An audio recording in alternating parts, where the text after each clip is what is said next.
আসসালামু আলাইকুম, স্বাগতম সিটিজি বাংলা নিউজ 94 চ্যানেলে। আপনারা দেখছেন আজকের শীর্ষ সংবাদ।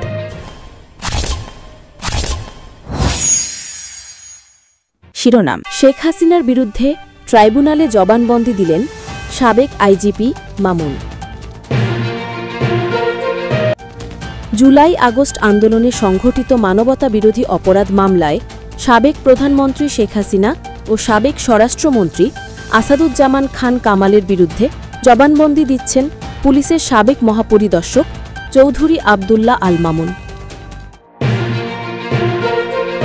মঙ্গলবার 2 সেপ্টেম্বর আন্তর্জাতিক অপরাধ ট্রাইব্যুনাল 1-এর চেয়ারম্যান বিচারপতি মোহাম্মদ গোলাম মুর্তুজা মজুমদারের নেতৃত্বে 3 সদস্যের বেঞ্চে ক্যামেরা ট্রায়ালে তার সাক্ষ্য গ্রহণ শুরু হয়।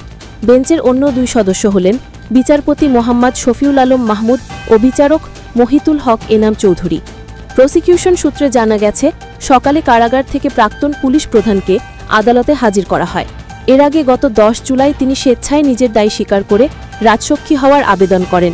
ট্রাইব্যুনাল তার আবেদন মঞ্জুর করে শর্ত সাপেক্ষে ক্ষমা প্রদান করে। এ মামলায় গত 3 আগস্ট থেকে সাক্ষ্য গ্রহণ শুরু হয়েছে। ইতোমধ্যে 35 জন সাক্ষী জবানবন্দি দিয়েছেন। তারা আন্দোলন চলাকালীন সারা দেশে হত্যাযোগ্য ও নৃশংস ঘটনার বর্ণনা দেন এবং এসব অপরাধের জন্য শেখ হাসিনা ও আসাদুজ্জামান কামাল সহ জড়িতদের দৃষ্টান্তমূলক শাস্তি দাবি করেন।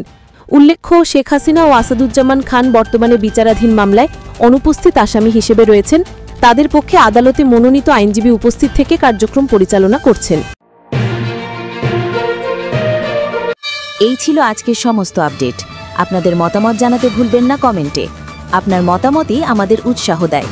যদি ভিডিওটি ভালো লেগে থাকে তাহলে একটা লাইক দিয়ে দিন আর সাবস্ক্রাইব করুন সিটিজি বাংলা নিউজ 94 চ্যানেলটি, কারণ আমরা প্রতিদিন এমন তথ্যবহুল ভিডিও নিয়ে হাজির হই। আবার দেখা হবে নতুন আপডেট নিয়ে, ইনশাআল্লাহ।